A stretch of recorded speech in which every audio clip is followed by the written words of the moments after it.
عدالت نے عمران خان کو روسٹم پر طلب کر لیا ہے۔ آج ہم نے عمران خان پر فرد جرم عائد کرنی ہے۔ چیف جسٹس اسلام آباد ہائی کورٹ کی جانب سے ریمارکس دیے گئے۔ حامد خان کی جانب سے یہ کہا گیا، عمران خان کچھ بات کرنا چاہتے ہیں، اجازت دی جائے۔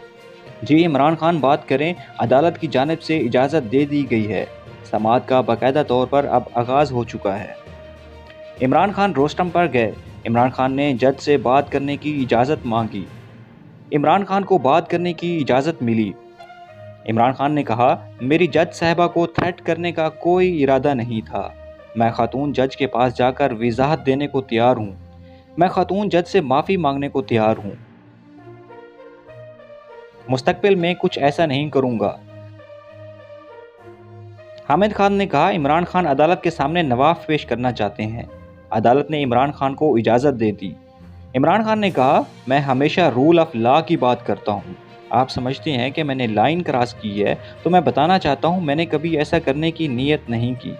عدالت سمجھتی ہے تو میں خاتون جج کے پاس جانے کو تیار ہوں۔ اسلام آباد ہائی کورٹ کا فرد جرم عائد نہ کرنے کا فیصلہ۔ چیف جسٹس نے کہا، آپ کا بیان حلفی دے کر فیصلہ کریں گے۔ سماعت 3 اکتوبر تک ملتوی۔